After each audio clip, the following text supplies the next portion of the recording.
Modern aviation has made great progress in recent years. Huge airliners carry into the sky each day an ever larger tonnage of cargoes and passengers. Jet propulsion has made possible extremely high speeds.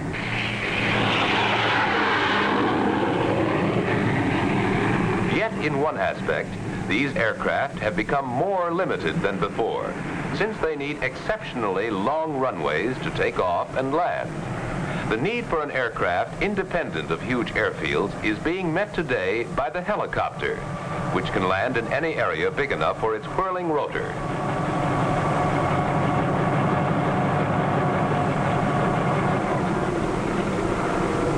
Helicopters are being used today for a wide variety of jobs, which can't be handled by other aircraft.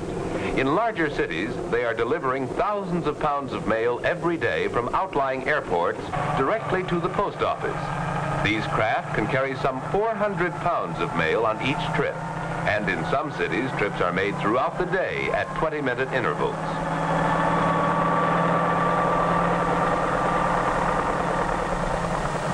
Flying over city traffic, the helicopter can land directly on the roof of the post office itself, in a fraction of the time needed by mail trucks, thus greatly speeding the delivery of mail.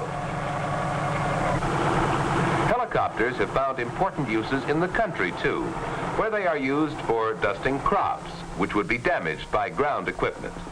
The helicopter's great maneuverability makes it possible to spread dust over every corner of the field, no matter how irregular it may be. The sharp downdraft of the whirling rotor causes dust to swirl among the plants, thus giving them a more thorough coating.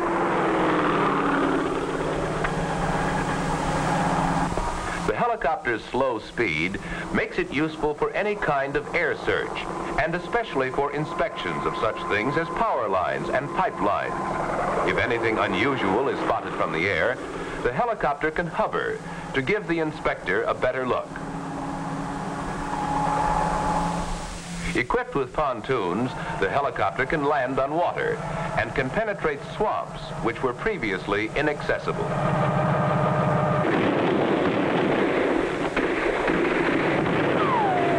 In war, the helicopter has proved itself for many purposes. In addition to its use for observation, for direction of artillery fire, and for transportation of men and equipment, the helicopter has saved many a life by its ability to land directly on the battlefield in order to speed wounded men to base hospital facilities. But all these values will eventually be secondary to the helicopter's use as a passenger vehicle. Combining its ability to fly with the automobile's ability to go directly to and from its destination, this versatile craft is almost unlimited in the variety of uses to which it can be put. To understand the helicopter, let's first see what makes an ordinary airplane fly. It isn't the propeller which lifts the airplane off the ground. For example, jet airplanes can fly without propellers.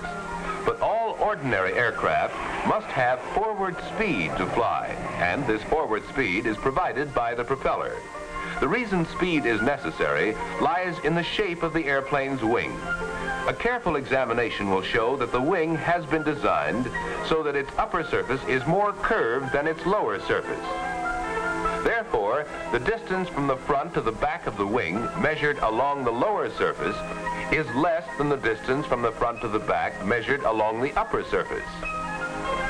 When the airplane is in motion, air rushes past the wing. The air passing the upper surface moves a longer distance in the same time as the air passing the lower surface, and therefore moves past the upper surface faster. This difference in air speeds increases as the airplane itself moves faster and creates a partial vacuum along the upper wing surface. The normal air pressure under the wing lifts it into this partial vacuum, which enables the airplane to fly. At first glance, a helicopter seems to be able to fly without wings. Actually, however, the rotor blades of a helicopter are shaped much like the wings of an airplane. The upper surface of the rotor blade is more curved than the lower surface. When the rotor turns, air moves past it in much the same way that it moves past the wing of an ordinary plane. Thus, there is no need for the helicopter itself to be moving. When the blades move fast enough, they provide the lift necessary to raise the helicopter off the ground and permit it to hover. Thus, helicopters are called rotary wing aircraft, while conventional airplanes are called fixed wing.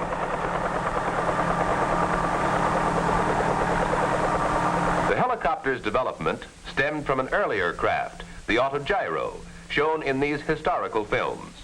It required a propeller for power, since the rotor was freewheeling and couldn't hover. Many devices first developed for autogyros are being used in today's helicopter. The helicopter is a free-swinging body hanging from the whirling rotors. The turning rotor sets up an action which tends to turn the body of the helicopter in the opposite direction. This action is called torque and is counteracted by a tail propeller called the anti-torque rotor. The tail rotor is used to turn the craft in any direction independently of the direction of travel. To understand how forward movement is accomplished, let's see what happens with a toy rotor like this. If you hold the rotor flat, it will fly straight up. But if you tilt it in any direction, it will fly in that direction. A helicopter rotor works the same way. Tilting it in any direction with relation to its shaft causes the helicopter to fly in that direction, whether it's forward, backward, or sideways. The direction of flight is determined by the tilt of the rotor, and not by the direction the nose of the helicopter is headed.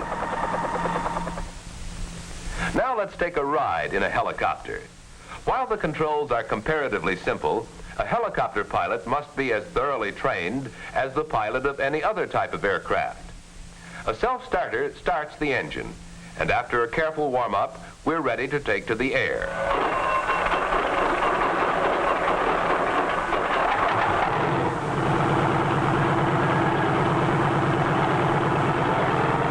The collective pitch control, whose handle is also the throttle, determines the amount of lift which the rotor provides. Once in the air, the pilot uses foot pedals, which control the tail rotor to turn the machine in the direction he desires. The stick in front of the pilot controls the angle between the spinning rotor and its shaft. And when the stick is moved in the direction the pilot wants to travel, the helicopter is on its way. Flying a helicopter is quite a different experience from flying a fixed-wing craft. Although this craft can cruise at about 85 miles an hour, there's no need to maintain airspeed, so there's time to look around. Should the engine fail, the rotor would act much like a parachute to permit an emergency landing. But of course, most landings are with power. There are a number of different kinds of helicopters being flown today. Some are designed with two rotors, which turn in opposite directions. Each rotor counteracts the torque action of the other, and thus eliminates the need for an anti-torque tail rotor. Twin-rotor helicopters have been built large enough to carry 16 persons, with a gross weight of more than 14,000 pounds. The jet helicopter, powered by tiny jet engines on the tips of the rotor blades, works much like a fireworks pinwheel. The jet engines are the only source of power. Jet helicopters are simpler in construction, lighter, and easier to operate than conventional helicopters, although fuel consumption is very high.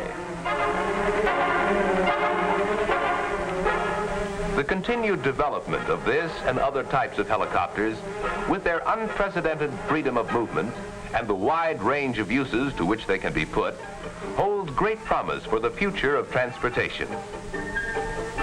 Who could have predicted the vast changes which the development of the automobile and the truck have brought about in our society? The potentialities of the helicopter are just as great. Its versatility as a transportation vehicle may eventually play an important role in reshaping the pattern of our daily living.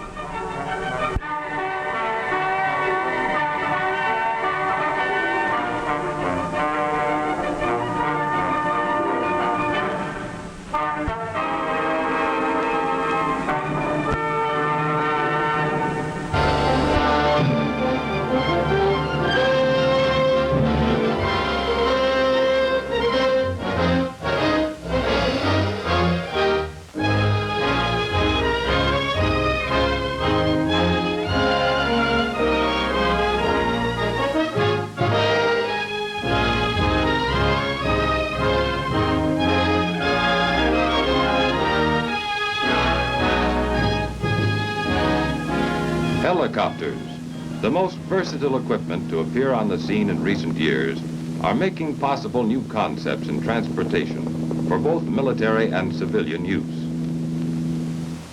The helicopter has earned a place of importance in aviation because in small confined areas it can take off or land vertically. It can move forward. It can move sideways. In either direction.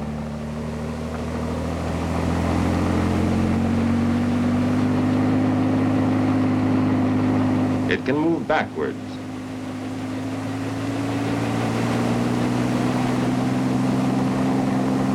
And if the engine should fail in midair, it can make a safe emergency landing.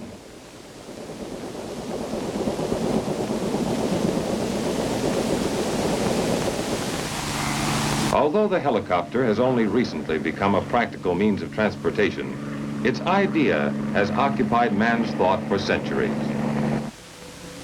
Leonardo da Vinci expressed his idea for a flying machine in the 15th century. Others followed da Vinci in dreaming of vertical flight for man. In 1783, a French scholar, Lannoy, and a French mechanic named Bienvenu demonstrated to the French Academy of Science a flying top made of feathers, sticks, and string, like this model you see here. It was the first heavier-than-air device ever to fly on its own power.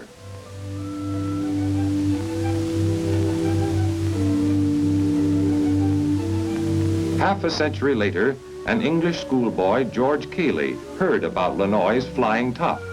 In 1843, he designed a four-rotor model helicopter, but having only heavy steam engines available for power, he never tried to build a full-size machine. In 1878, Enrico Forlanini of Italy built a model powered by a midget steam engine, which actually hovered at 40 feet for 20 seconds. The advent of the gasoline engine marked a turning point in the development of the helicopter. Inspired by the success of a pilotless machine built by Charles Renault, his student Louis Breguet built this helicopter in 1907. It carried him to an altitude of 5 feet. This flying octopus was built by Dr. Georges de Bautizat for the United States Army Air Service and test flown in 1922.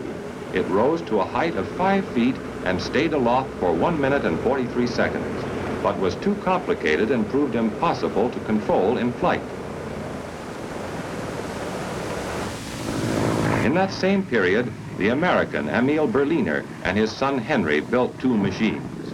This, his second, proved fairly successful. Experiments continued throughout the world, and in 1923 came a significant development. A Spanish inventor, Juan de la Cierva, developed the autogyro. It was a cross between a helicopter and an airplane. It had fixed wings and a standard propeller to raise it off the ground. A free-spinning rotor on top gave additional lift. He was able to cross the English Channel in this machine, and his principles of design were to lead to a successful, true helicopter. In 1934, the Frenchman Louis Breguet tried again. This time he achieved real stability and control. In fact, his machine is generally considered the first practical helicopter.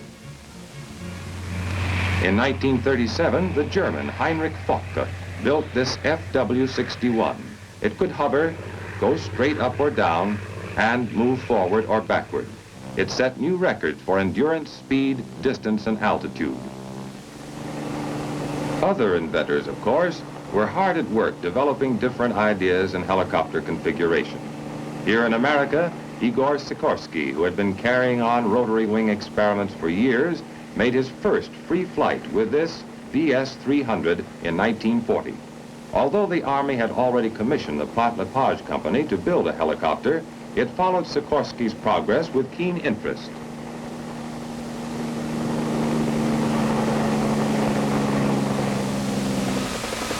As a result of Sikorsky's success with the VS-300, that model was used as a prototype for the first helicopter designed for military use, the Sikorsky XH-4. From this basic design came Sikorsky's later models, the H-19, then later the much larger and greatly improved H-34.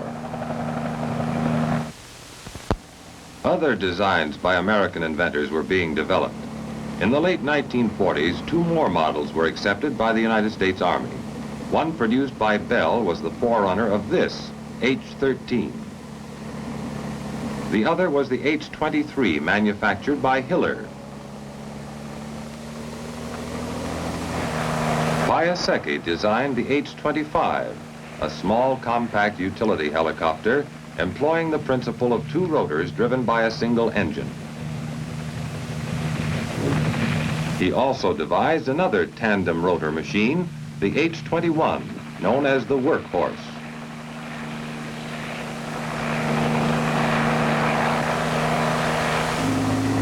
Cayman built machines such as the HOK series, using two rotors mounted side by side and so synchronized that the revolving blades intermeshed. Even though these present helicopters are satisfactory, research continues to explore new fields.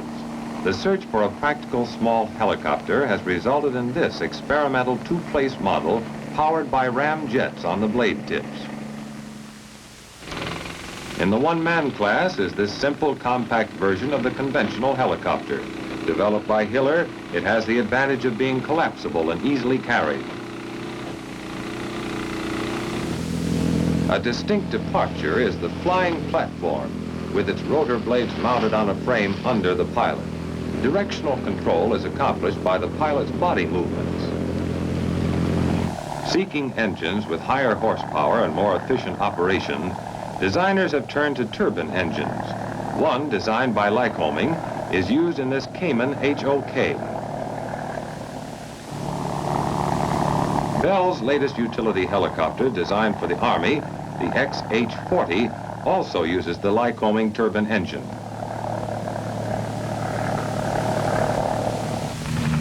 In reaching out for greater and greater capacity, Sikorsky uses two engines to drive one main rotor in the H-37.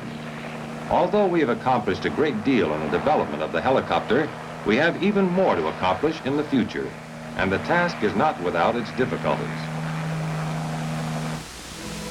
Rotary wing was man's first idea of flight, but practical helicopters were not produced until long after fixed-wing craft filled the air. This was because helicopter pioneers had to solve so many additional problems. Consider some of the problems and the solutions which made rotary wing flight possible. Take a bird's-eye view of the two types, fixed-wing and rotary wing aircraft. There is a resemblance. Rotor blades are really wings. That's why helicopters are called rotary wing aircraft. So first let's see how a fixed-wing aircraft flies. Then go on to the helicopter. In flight, two basic forces must be overcome: weight and drag.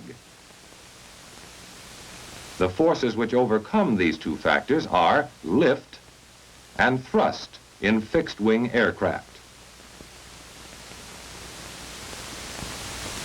Lift is obtained from the velocity of airflow over the airfoil or wing and is about equal to the square of the velocity.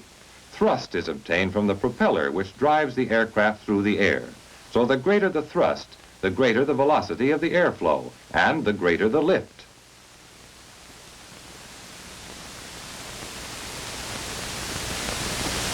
Another factor which affects lift is a change in the angle of attack of the wing, as shown here.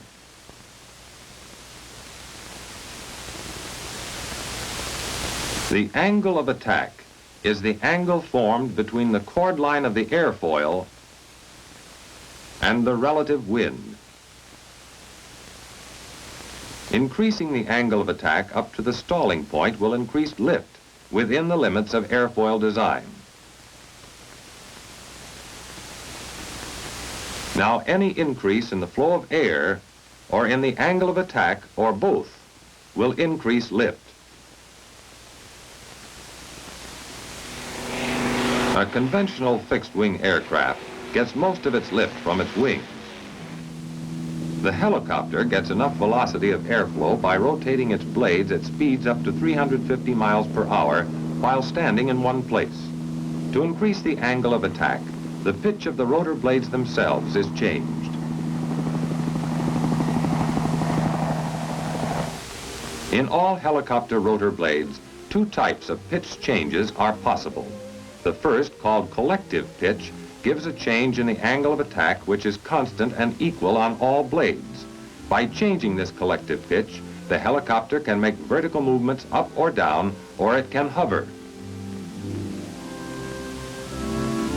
The other type of pitch change is called cyclic pitch change. In it, the pitch or angle of attack of each separate blade is being constantly changed as it revolves. This means that during each revolution, there is a constantly changing increase and decrease of pitch put into each blade. One effect of this changing is to tilt the plane of the tip path in the direction of flight, causing the helicopter to move in the direction in which the rotor is tilted. One reason for cyclic pitch change is to overcome dissymmetry of lift. This term, dissymmetry of lift, simply means the difference in lift between the advancing blade and the retreating blade in the rotor system in forward flight. However, the cyclic pitch change tends to balance out this difference. By decreasing lift on the advancing blade and increasing lift on the retreating blade, the symmetrical lift is restored and the rotor system is balanced in flight. To fly forward, the rotor disc must be tipped forward. To do this, we introduce low pitch to the pilot's right. Following the laws of physics, the effect will take place 90 degrees later and will tend to tip the rotor disc directly to the front, where there is less lift. At the same time, rising pitch is applied at the pilot's left, and it takes place 90 degrees later directly behind.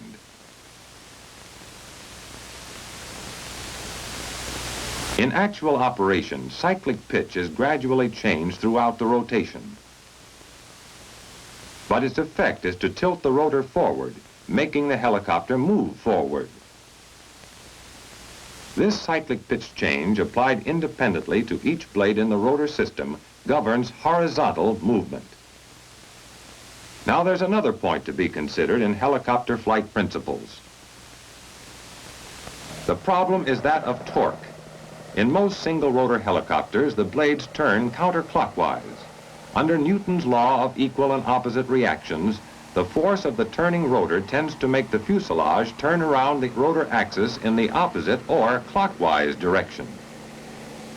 If there were no means of controlling torque, helicopter flight in any direction at all would be impossible. Torque, however, can be controlled by an anti-torque rotor mounted on the tail boom. By changing the pitch of these anti-torque rotor blades, the helicopter can be turned in any desired direction.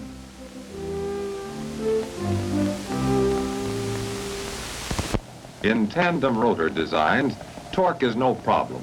As the rotors turn in opposite directions, the torque of one cancels out the other. This is true if two rotors are mounted separately or if both are mounted on the same mast. So much for the principles of rotary wing flight. Now let's take a look inside the cockpit at the flight controls by which the helicopter is operated.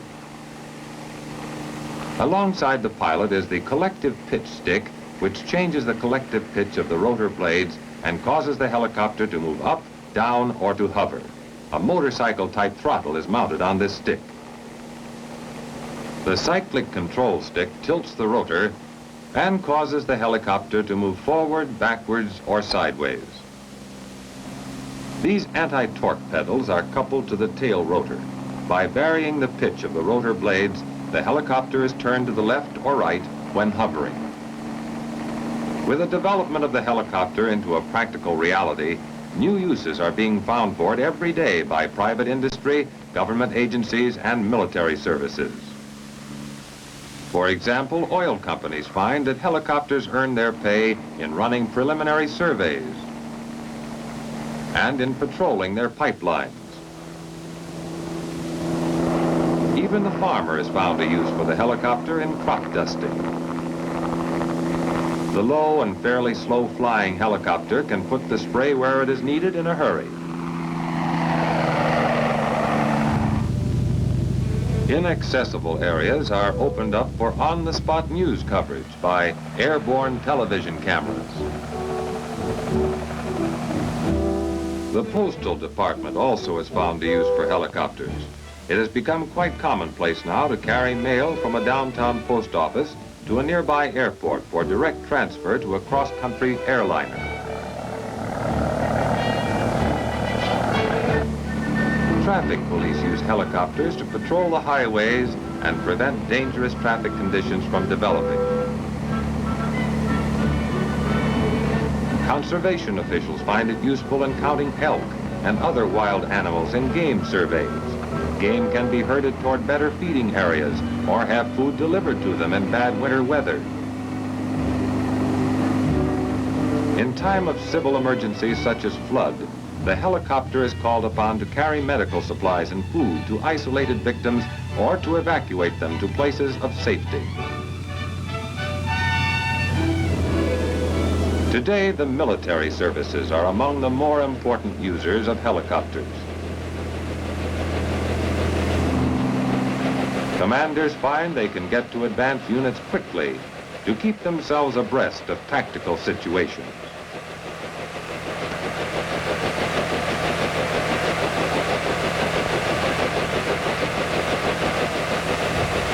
Official messages and personal mail delivered from headquarters to isolated units can speed up communications and strengthen troop morale.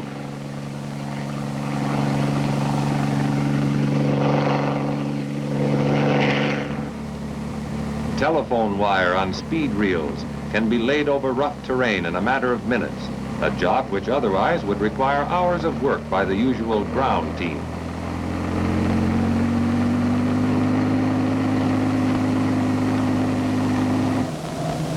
March control is handled more efficiently when a helicopter is aloft to spot traffic delays and to find possible alternate routes. For artillery units firing at concealed targets, helicopters serve as mobile aerial platforms for the forward observer.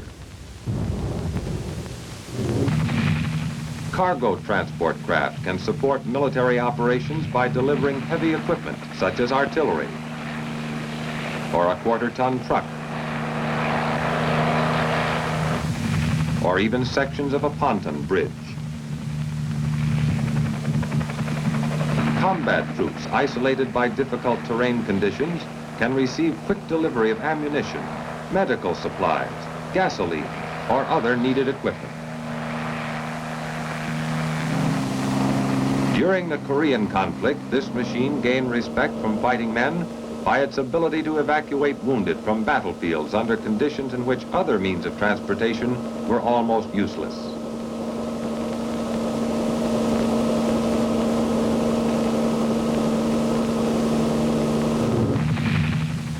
However, this vehicle's greatest value to the Army lies in the fact that a commander can plan on going over as well as around an enemy. Knowing that troops and equipment can be delivered to virtually any point when needed, he can proceed with confidence. The helicopter, then, can well be considered a new weapon in the hands of the field commander. Through its versatility, it provides the commander with the ability to maneuver and gives him the shock action necessary to assure success on tomorrow's battlefield.